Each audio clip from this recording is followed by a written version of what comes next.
Good evening, everyone.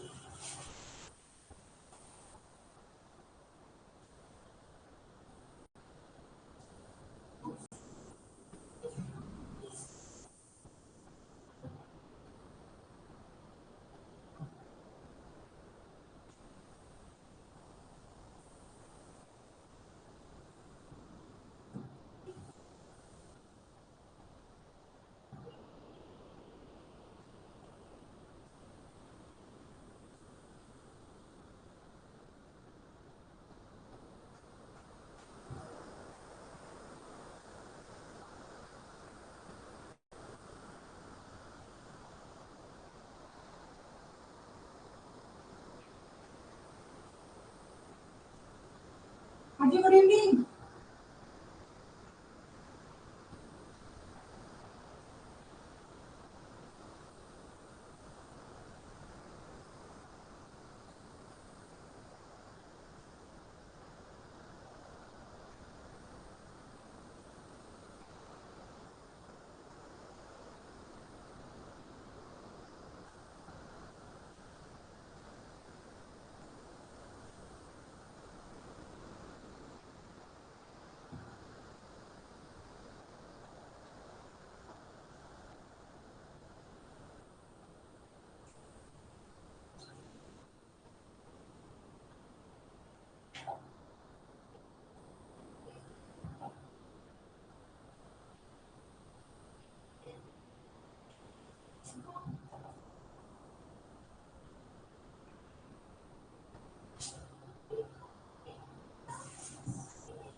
प्राण में निषेध है।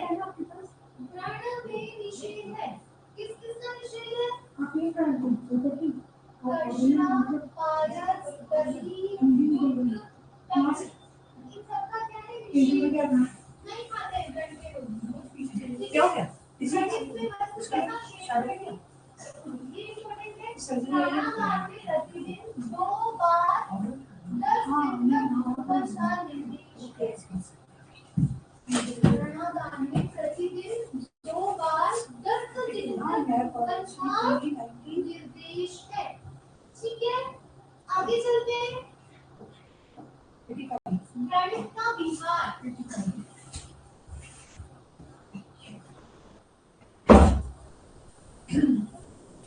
Good evening.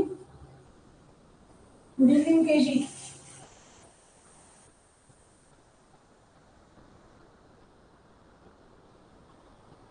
रेडी हो? बाकी लोग सब लोग हैं क्लास में?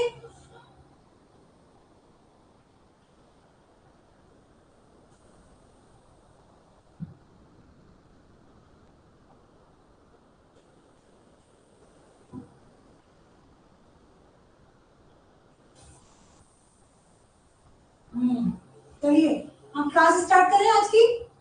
Good evening doctor Reena, good evening Reena, good evening. बाकी लोग हैं क्लास में? ऑडियो वीडियो क्लियर है? Good evening Poonam. Class start करते हैं आज की, है ना। लास्ट का जो क्वेश्चन हमने छोड़ा था क्या था? ट्रीटमेंट से regarding. So the psychotic patient is to be treated as pseudosoric, pseudopsychotic, mixed miasmatic case और नॉन मियास्मेटिक केस। तो हमने बताया था ना 3 मियास्म होते हैं, सोरा, साइकोसिस, सिफिलिस। ठीक है, और जब मिक्स कॉम्बिनेशंस में आते हैं तो सोरा साइकोसिस, सोरा सिफिलिटिक, साइकोसिफिलिटिक और तीनों का कॉम्बिनेशन सोरा साइकोसिफिलिटिक। तो जब भी ये केस होता है तो मिक्स मियास्मेटिक होती है।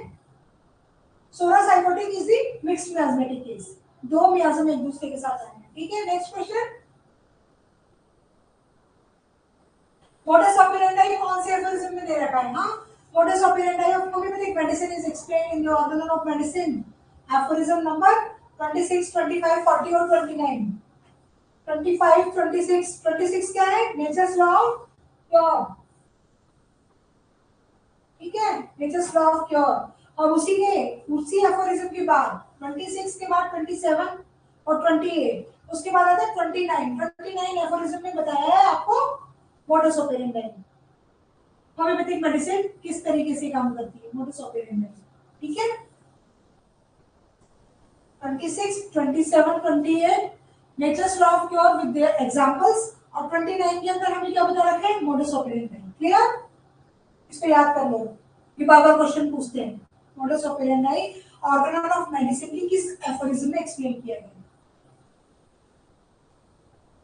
26 homeopathic law of cure, weaker dynamic affection is permanently extinguished by the living organism, in the living organism by the stronger one if the latter is very similar to the former in its manifestation।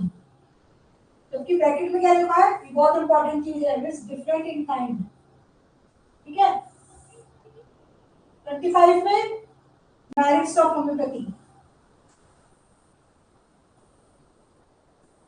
40 aphorism में complex disease, कपंदी complex disease, complex disease। 29 aphorism, homeopathic cure take place, modus operandi is explained in the aphorism number 29। Next question is, in which aphorism of organ of medicine Dr. Hahnemann has written about the 3 necessary point for the physician। मैंने first volume में भी बताया था, किस aphorism में बताया, aphorism number 71। 1 to 70 ये aphorism है, वो सारे के सारे थ्योरेटिकल पोर्शन में आते हैं, ठीक है।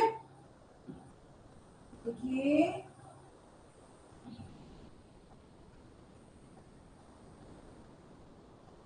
(71) aphorism, all diseases are group of symptoms that can be cured by the similar remedies। 3 points for curing, 3 points for curing: investigation of disease, investigation of the remedies, and learn how to employ them। What? How to employ them। दवाइयों को कैसे दिया जाए patient को, selection of the potency and selection of the drug, potency and deputation। Clear? चलिए, next question is placebo। placebo किस aphorism में explain किया है, in which aphorism of organ of medicine where the placebo discussed। aphorism number बताइए, 270 में क्या था, aphorism number 270 में क्या था, डायनामाइजेशन। aphorism number 270 में डायनामाइजेशन बताया गया है। डायनामाइजेशन, पोटेंटाइजेशन एंड डायनामाइजेशन का जो प्रोसेस है उसको 270 aphorism में एक्सप्लेन किया है, ठीक है। अब मेडिसिन का एडमिनिस्ट्रेशन कैसे करेंगे वो 72 aphorism में एक्सप्लेन किया है, और 280 aphorism of 5th edition sign of the correct selection is perfect cure selection similar, ठीक है। और 281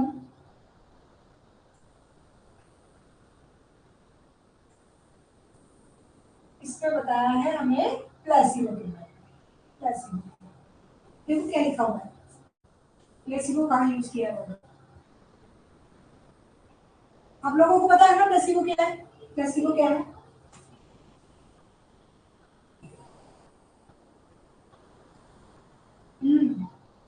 ये देखो क्या लिखा हुआ है। In order to be convinced in this, the patient is left without any medicine for 15 days. In order to be convinced of this, the patient 15 days mean by giving him only some powder of sugar of milk। जब आप किसी भी person को सिमिलियम देते हैं, single dose देते हैं, उसके बाद 7 दिन या 15 दिन के गैप से आप बुलाते हैं पेशेंट को, तो वो जो पीरियड होता है उस दौरान हम क्या देते हैं उसे, शुगर ऑफ मिल्क पाउडर का पाउडर को दिया जाता है, शुगर ऑफ मिल्क से बने हुए पाउडर की, जिसको हम क्या बोलते हैं, placebo. To last complaints they are due to the medicine stimulating the former original disease symptoms.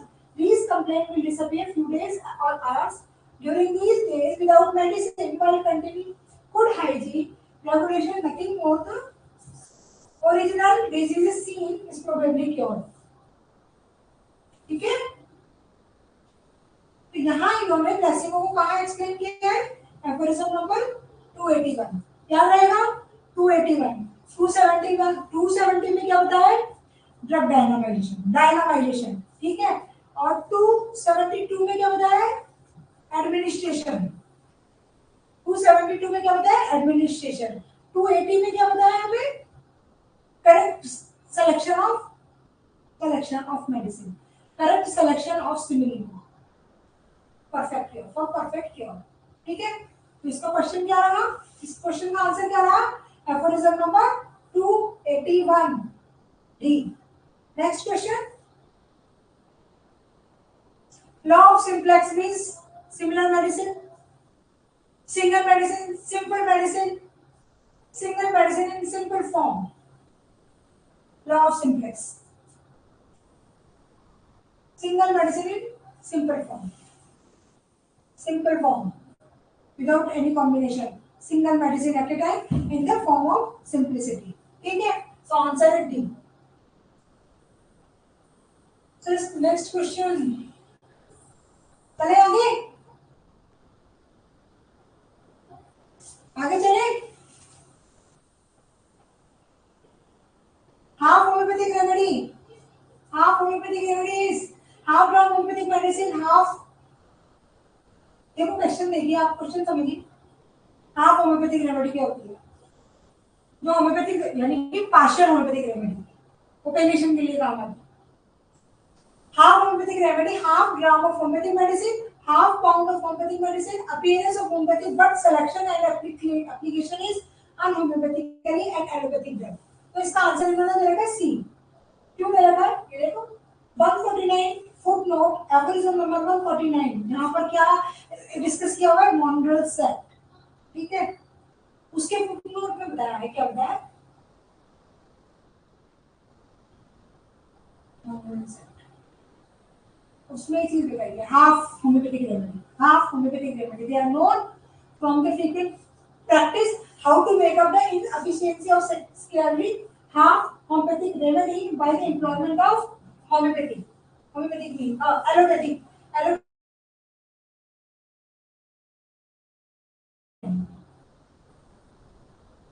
ठीक है?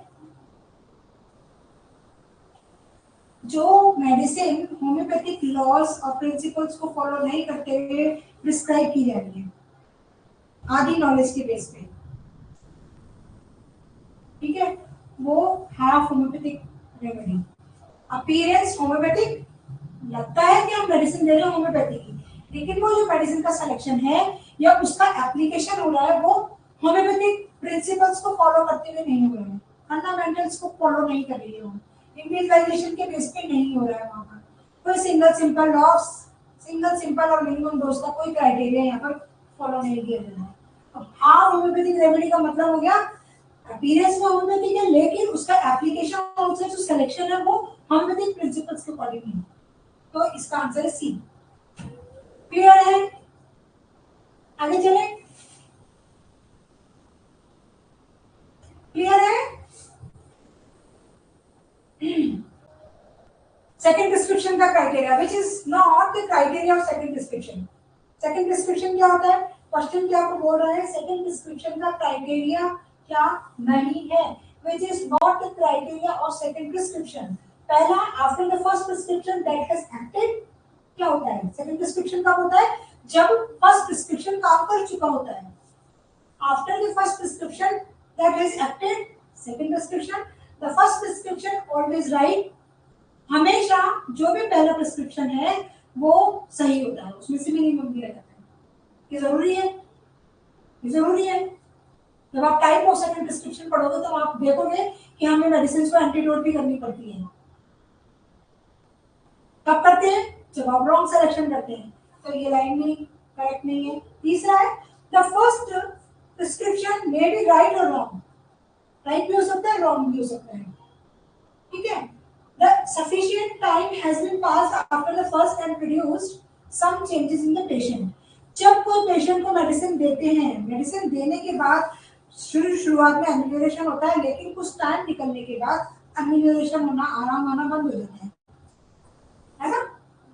या फिर कुछ नए सिम्टोमेटोलॉजी आ जाती है, या हमें चेंज प्लान को चेंज करना होता है, मेडिसिन चेंज करनी होती है, तो सेकंड प्रिस्क्रिप्शन बनता है। तो ये टाइप्स में हमें पता है, तो इसका आंसर इन्होंने बोला है B, first prescription always right, it is not always true. हमेशा पहला प्रिस्क्रिप्शन सही होगी जरूरी नहीं है। कैंट की फर्स्ट ऑब्जर्वेशन में हमने क्या देखा था, prolong aggravation and final decline of the patient. तो ऐसी सिचुएशन में जो हमने मेडिसिन दी थी वो डीप एक्टिंग मेडिसिन दी थी केस को देखते हुए। तो क्या किया था वहां पर हमने क्या करना था, हमने उसको एंटीडोट किया था, है ना। तो पहला प्रिस्क्रिप्शन हमेशा राइट हो, पेशेंट को क्योर दे, ये जरूरी नहीं है, इसलिए इसका आंसर है बी।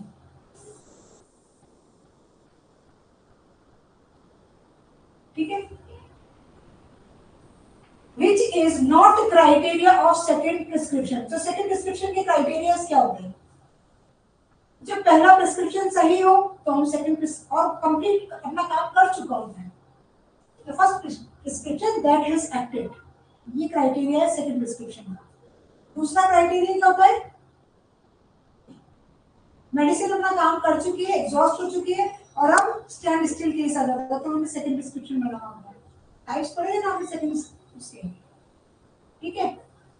जब आप लोग हमारी दी हुई मेडिसिन सही है या गलत है, सही है और स्टैंड स्टिल केस पोजीशन में आ जाता है, तो हमें सेकंड प्रिस्क्रिप्शन बनाना है, और अगर गलत है तो एंटीडोट करना है। फर्स्ट प्रिस्क्रिप्शन ऑलवेज राइट, ये इसका क्राइटेरिया नहीं है सेकंड प्रिस्क्रिप्शन में, ठीक है। मेरे हिसाब से सेकंड आंसर है, ठीक है। आगे चलें,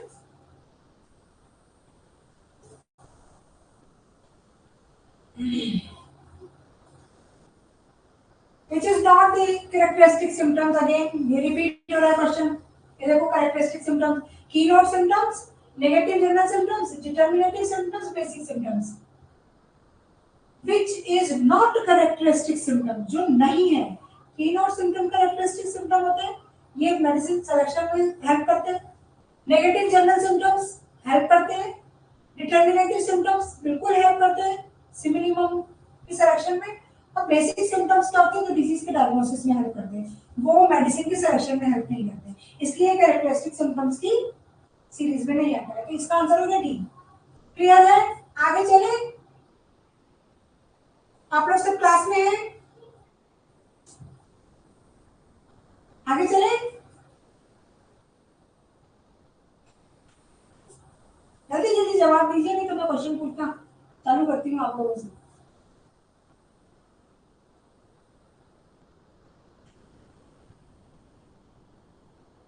नेगेटिव जनरल सिम्टम्स क्या होते हैं, कुछ आइडिया है आप लोगों को? नेगेटिव जनरल सिम्टम्स क्या होते हैं? जनरल सिम्टम्स आप लोगों ने पढ़े और दो तरीके के, negative general symptom, positive general symptom. Negative general symptoms देखो, it is the absence of criteria, absence of certain striking और customary feature of the disease, they may be general symptoms of a case. Case के general symptoms हो सकते हैं, लेकिन वो striking, देखो क्या होता है, जैसे फीवर विदाउट थर्स्ट, कुछ सिम्टम आपने देखे, जनरली फीवर होता है, सिचुएशन होती है तो थर्स्ट प्यास लगती है, लेकिन यहाँ फीवर है लेकिन थर्स्ट नहीं है, ठीक है। Coldness with aversion with covering, सर्दी बहुत तेज लग रही है लेकिन पर्सन पेशेंट कवरिंग को अवॉइड कर रहा है ना। अर्टिकेरिया विदाउट इरप्शंस, है ना, ईचिंग विदाउट इरप्शंस, ये अनकॉमन नेगेटिव जनरल सिम्टम्स के एग्जांपल्स है। हंगर विदाउट एपेटाइट, बहुत तेज भूख लगती है लेकिन उसको नहीं पता है कि क्या खाना है क्या नहीं खाना है ना, hunger without appetite. Exanthematous diseases without appearance of eruption, exanthematous diseases जिसमें कि इरप्शन ही नहीं हो रही, these are the examples of negative generals। अब समझ में आया नेगेटिव जनरल्स क्या होते हैं, ये बहुत इंपॉर्टेंट सिम्टम्स होते हैं, इसके बेस पे आप तरफ सिमिलिमम का सिलेक्शन कर सकते हैं, ठीक है, और कैरेक्टरिस्टिक होते हैं। चलिए आगे चलें, चलिए। Principles of diet during homeopathic treatment should be based on the x, जो भी क्राइटेरिया दे रखा है, लेकिन इनमें से कोई एक क्राइटेरिया है जो कि इसमें इंक्लूडेड नहीं होता है। The principles of diet during homeopathic treatment should be based on all except.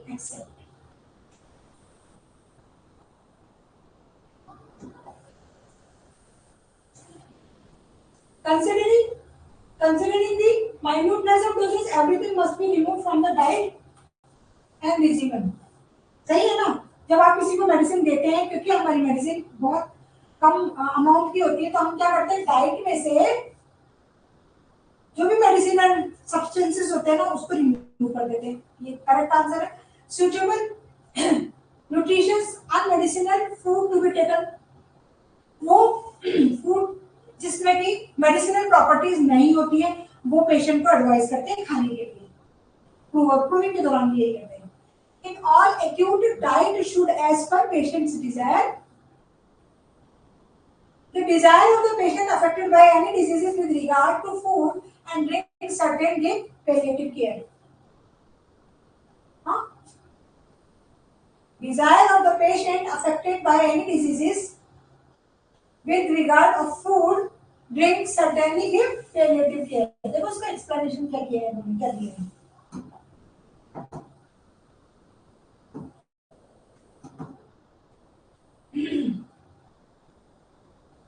Considering the minuteness of the doses necessary and proper in the homeopathic treatment, we can easily understand that during the treatment के द्वारा everything must be removed from the diet and regimen which can have medicinal action. Aphorism number 259. Aphorism number 259. Diet और regiment को explain किया है 259 aphorism में. उसमें बताया है कि जितने भी डाइट की सब्सटेंसेस होते हैं जिसमें मेडिसिनल प्रॉपर्टीज अगर होती है, उसको फूड में से रिमूव करना होता है. उसके बाद 261 में क्या बताया इन्होंने, सुटेबल न्यूट्रिशन और अनमेडिसिनल फूड और ड्रिंक पेशेंट को एडवाइस करना चाहिए. ठीक है. 262 aphorism in acute diseases have except cases in mental alienation subtle underlying internal sense of awakened life preserving faculty determines the clearly and precisely counsel the friend and attention put no obstacle. समझ रहे हो क्या कह रहा है ये? 262 aphorism में बोला है फिजिशियन कि आप अटेंडेंट को भी बोलो कि ऐसी कोई चीज बना ले जो कि उसकी दवाई को एक्ट करने में रुकावट पैदा करे, है ना. The physician only required to counsel the friend and attendants to put no obstacle in the way of voice of nature by refusing anything of the patient urgently desire in the way of food by trying to persuade him partaking any injurious. ठीक है. और अगला क्या है, desires of the patients affected by any diseases. Desires of patients affected by any diseases with regard food and drink is certainly to give palliative care. ये बताया aphorism number 263 में. इसका आंसर क्या है हमारा, इन चारों को छोड़ कर गए. ये करना है, ये करना है, ये करना है, और नहीं है तो वो नहीं है. डिजायर जो होती है पेशेंट की वो अफेक्टेड होती है किसी भी डिजीज की जरिए खाने पीने की, तो क्या करेगी, पैलिएटिव केयर में, in case of palliative care. ठीक है. तो ये कंसीडर हो रहा है किसमें, डाइट एंड रेजिमेंट में. ये नहीं हो रहा है. During homeopathic treatment should be based principles. ये तीनों प्रिंसिपल्स आते हैं, ये नहीं आता है. तो इसका आंसर है डी. Next question.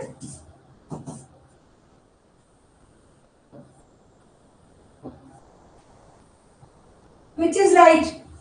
समझ में आ रहा है सब, आगे चले. Which is right, which one is right. There is no specific remedy in homeopathy.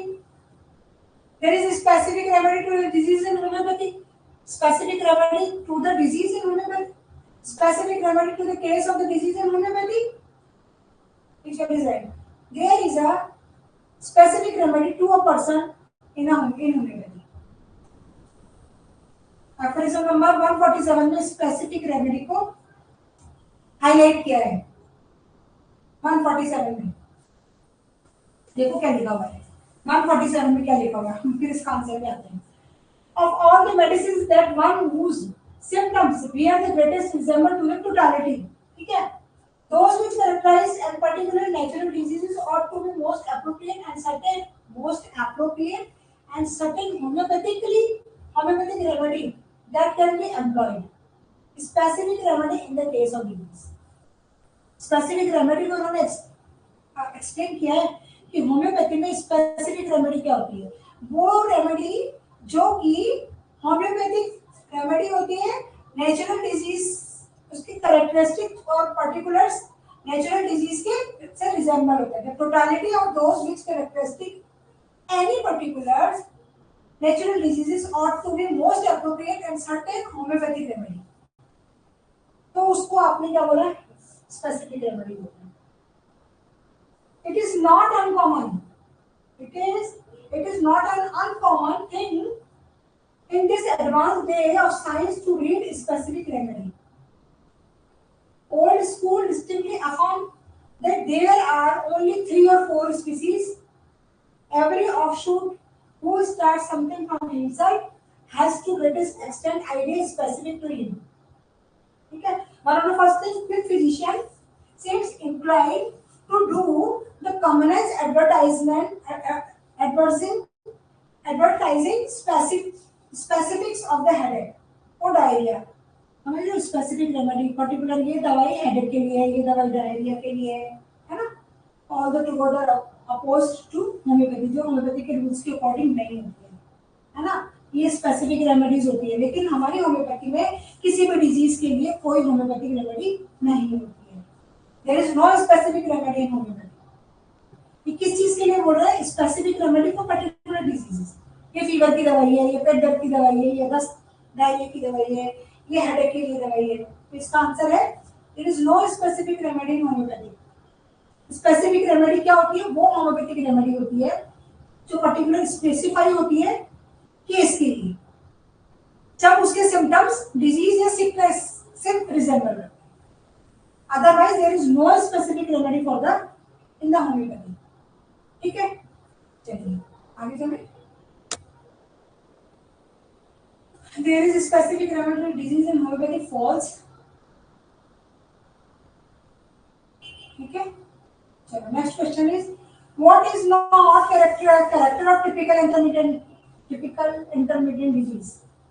Typical intermittent disease वो डिजीज होती है जब डिजीजेस एक सर्टेन टाइम फिक्स पीरियड के बाद वापस रीअकर होती है. और टिपिकल वो होती है कि सेम काइंड ऑफ सिम्टम्स कुछ टाइम के बाद वापस सेम सिम्टम्स के साथ रीअकरेंस डिजीज में आते हैं.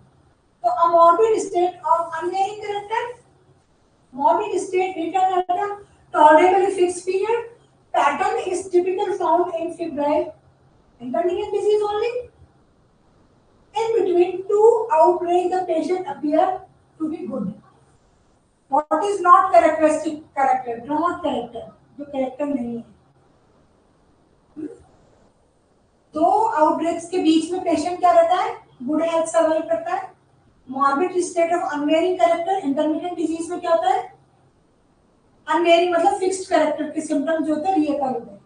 Morbid state return at a tolerably fixed period. तो पीरियड फिक्स है, कैरेक्टर फिक्स है डिजीज के, और बीच वाला जो आउटब्रेक होता है उसमें पेशेंट की हेल्थ गुड है. तो pattern is typically found in febrile. ये इसका गलत आंसर है. What is not the character of the typical inter, ये पूछ रहा है इन चारों में से वो कौन सी है जो कि फिट नहीं होती है वो लाइन इंटरमिटेंट डिजीज पे, टिपिकल इंटरमिटेंट डिजीज. तो वो आंसर सी. क्लियर है? ये होगा एफोरिज्म नंबर 233. ये बोला है एफोरिज्म नंबर 233. क्लियर है? आगे चले. सारी चीजें वापस रिपीट होकर के आ रही है. हम सब चीजें डिस्कस कर चुके हैं. Mental disease, intermittent diseases. ठीक है, चलो नेक्स्ट क्वेश्चन. फिर आ जाए, देखो repeat question. The cause is unknown when question privately to the patient और when carefully interrogated. Disgraceful character. What is actual name of the cause?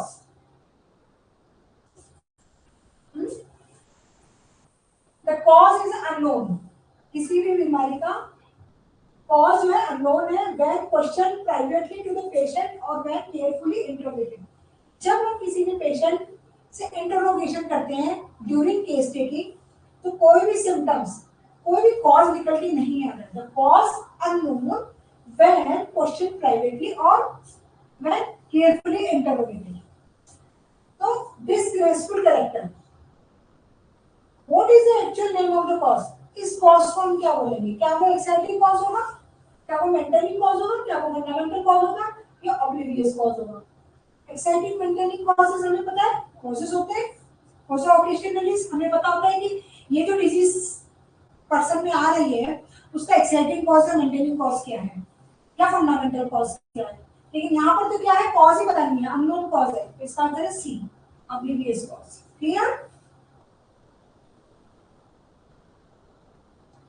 His friends, when questioned privately, will mention it either spontaneously or when carefully interrogated. So, if the disease has been brought on the short time, or in the case of chronic affection, considerable time previously by the some obvious causes, then the patient or his friends questioned privately will mention either spontaneously or carefully interrogated. Recall किया है मैंने 93 efforts. Obvious cause, इसको क्या बोलते हैं? Obvious cause. इसका answer है oblivious cause. Obvious cause, तो it is obvious cause and not obvious cause. Spelling mistake, obvious cause. ठीक है, आंसर इसका सी है। Next question.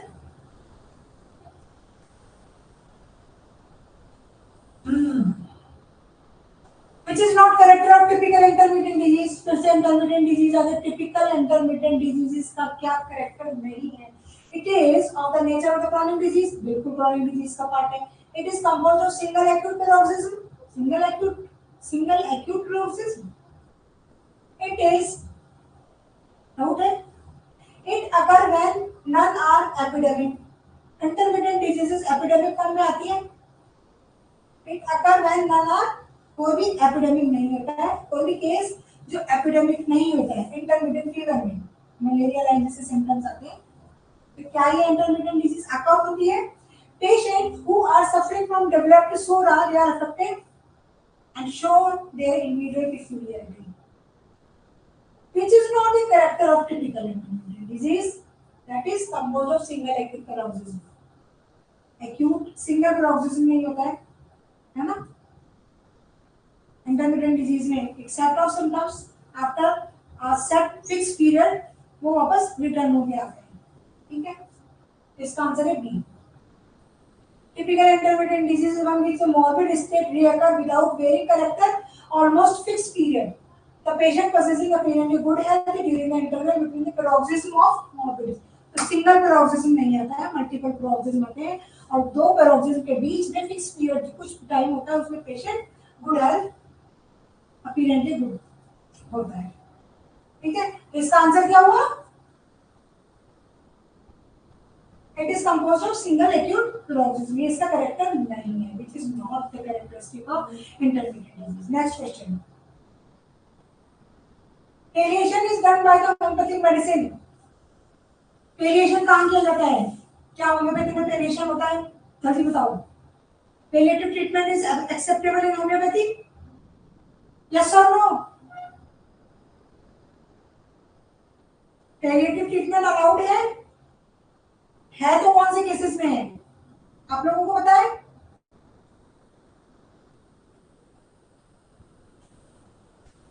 बताओ, जवाब दो, जल्दी जल्दी जवाब दो। Palliation is done by homeopathic medicine for law of quantity, law of severe, law of simplex, all the above.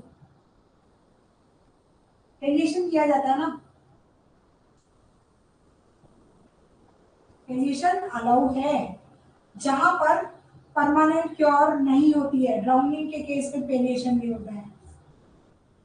Palliation किया जाता है। आपको पता है कैंट ऑब्जर्वेशन नंबर 7, यहाँ पर पेशेंट को आराम मिलता है मेडिसिन देने के बाद, लेकिन फिर भी वो पेशेंट क्योर की तरफ नहीं जाता है।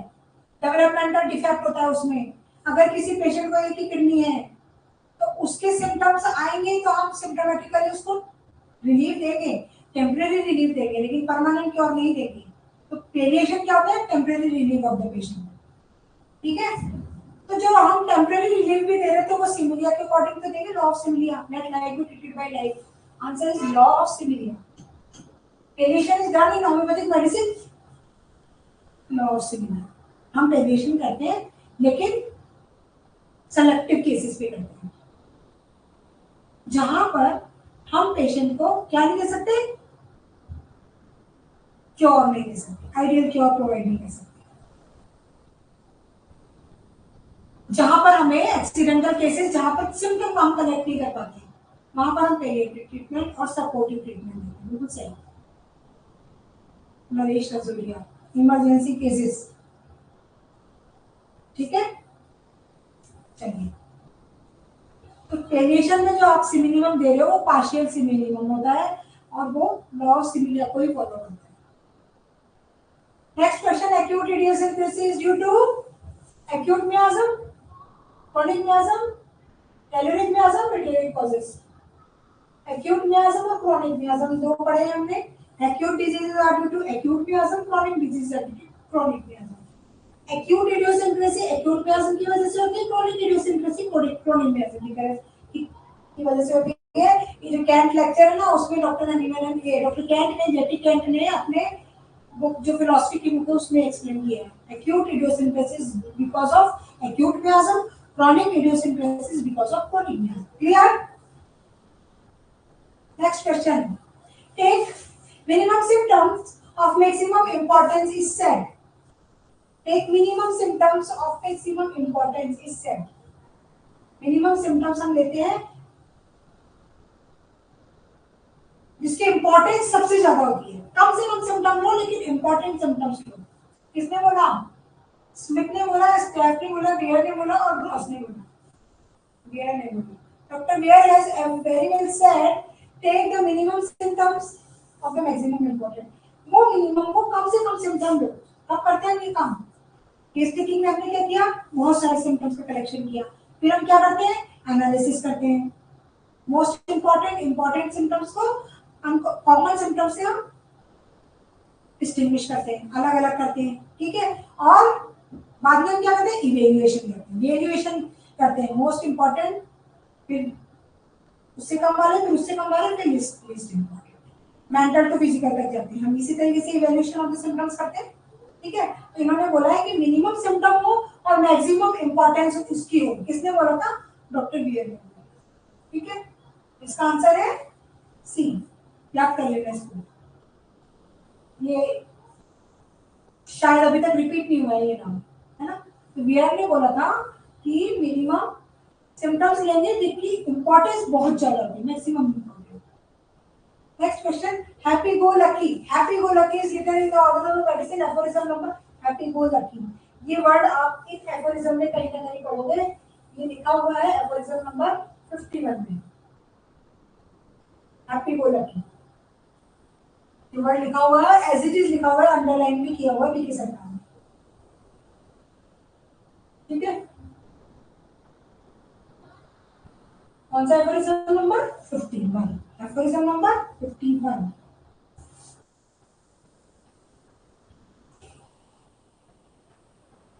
कैसे लिखा हुआ है देखो, जहां पर सिमिलिया, सिमिलिया क्या होता है? सिमिलिया क्या होता है? जो हमारी रेमेडी है, सेलेक्टेड रेमेडी, उसको, उसके एडवांटेज को बताया है। क्या बताया है? This therapeutic law render obviously to all intelligent mind by these instances and they are amply sufficient for this end, but on the other hand she see what advantage mean has over crude nature in her happy-go-lucky operation. How many thousand or more homeopathic morphine agents has not man at his disposal for this relief of his suffering pillow creature and the medicinal substances universally distributed throughout the creation, throughout the creations. ठीक है, 51 aphorism. तो देखो aphorism को याद करने की जरूरत नहीं इतनी, क्योंकि इतना टाइम है नहीं हमारे पास। आप ये याद रखो, हैप्पी गो लकी के अंडरलाइन है किताब में जाके देखोगे ऐसे कैसे लिखा हुआ है, ये वर्ड अगर लिखा हुआ है तो कौन से एफोरिज्म में लिखा है, 51 एफोरिज्म में। ठीक है, चलो आगे चलते हैं। Which is not true? Which is not true? Which is not true? Susceptibility is prior to contagion. Prior to contagion. Soda is the sole foundation. Soda is the fundamental cause of all chronic maladies. Soda is sole fundamental cause of all chronic maladies. The state of disposition of the patient often chiefly determines the selection of the homeopathic remedy. Disposition of the patient often chiefly determine the selection of homeopathic remedy, none of the above, which is not true. इनमें से कौन सी चीजें जो सही नहीं है? Susceptibility is prior to contagion. देखो, susceptibility is prior to contagion. सही बोल रहा है ये वैसे पूछ रहा है ये जो मैंने 4 ऑप्शन दिए हैं, इन चारों में से वो कौन सी चीजें जो सही नहीं है? तो सही नहीं है मतलब गलत है। तो susceptibility is prior to contagion. किसी भी चीज को कोई भी पर्सन बीमार होता है तो वहां पर उससे पहले एक्सटर्नल स्टिमुलाई रिस्पॉन्ड किसके लिए करते हैं? इंटरनल एक्सटर्नल स्टिमुलाई के लिए इंटरनल रिएक्शन होते हैं, उसको ससेप्टिबिलिटी बोलते हैं। Susceptibility is prior to contagion. ठीक है, psora is the sole fundamental cause of all chronic miasm. जितने भी क्रॉनिक मेलेडीज है, क्रॉनिक डिजीजेस है, उनका फंडामेंटल सोल क्या है? सोरा है। ठीक है, state of disposition of the patient often chiefly determine the selection the homeopathic remedy। बिल्कुल डिस्पोजिशन से पता लगता है। ठीक है, आप लोगों ने पढ़ा है ना डेफिनेशन में डिसीजन इडियोसिंक्रेसी में ये वर्ड पढ़ा है, disposition of the patient chiefly determine the selection of homeopathic remedy। ये भी सही है, तो क्या गलत है? None of the above. इसमें से ऐसी कोई भी चीज क्योंकि सही नहीं है, नन ऑफ द अबव। ये ठीक है, ये लाइन ठीक है, फंडामेंटल कॉज सोडा और disposition of the patient often chiefly determine selection of the remedy is सही है। Next question, selection of the potency depend. Potency का सिलेक्शन किस पर डिपेंड करता है? ससेप्टिबिलिटी ऑफ द पेशेंट पे, nature, intensity, stage, duration, seat of diseases या previous treatment पे, या इन सब के ऊपर। इन सभी पे डिपेंड करता है कि हम पेशेंट को कौन सी पोटेंसी में दवाई प्रिस्क्राइब करेंगे। ठीक है, सिलेक्शन ऑफ पोटेंसी बोल रहे हैं वो, selection of potency। Susceptibility, higher the susceptibility, higher the potency, lower the susceptibility, lower the potency। Nature, intensity, stage। अगर सुपर फंक्शनल लेवल पे डिरेंजमेंट आते हैं तो हम हायर पोटेंसी दे सकते हैं। मेंटल प्लेन पे डिजीज होती है तो हायर पोटेंसी देते हैं।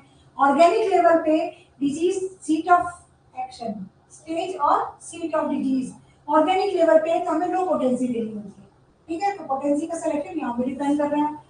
और प्रीवियस ट्रीटमेंट, पहले क्या ट्रीटमेंट दिया गया है उस पर पोटेंसी का सिलेक्शन है। सपोज मान लो मेरे सर पर 6 से शुरू करिए, तो अब उसके बाद हमें कौन सी पोटेंसी देनी है? 30 देनी है, 200 देनी है। तो प्रीवियस ट्रीटमेंट पे ऊपर डिपेंड करता है कि हमें कौन सी पोटेंसी देनी है। तो selection of the potency depend on this और दिस पॉइंट। ठीक है, clear? Next question,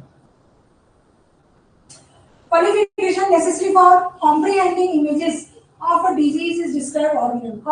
qualification necessary for the comprehending images of the disease।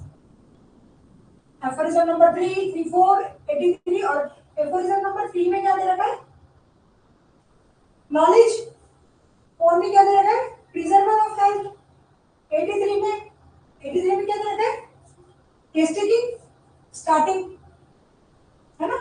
83 qualification, qualities of a physician, qualities of the physician for case taking। 83 aphorism और 98 aphorism, 83 to 98। तो qualification necessary for the comprehending images of the disease।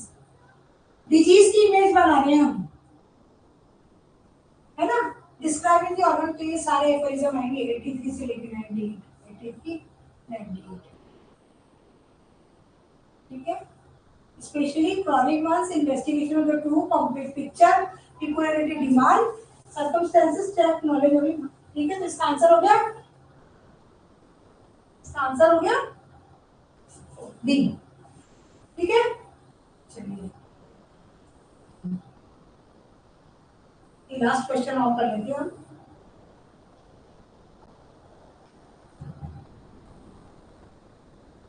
Last question आज का क्या है?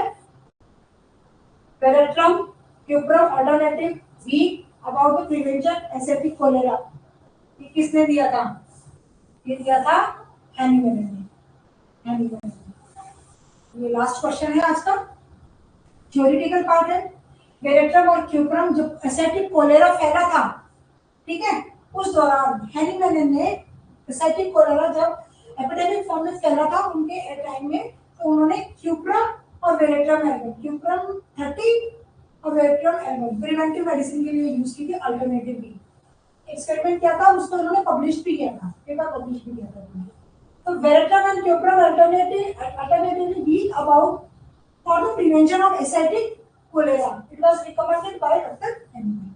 ठीक है, तो आज की क्लास इसी क्वेश्चन के साथ हम एंड करते हैं, कल इसी के आगे से कंटिन्यू करेंगे।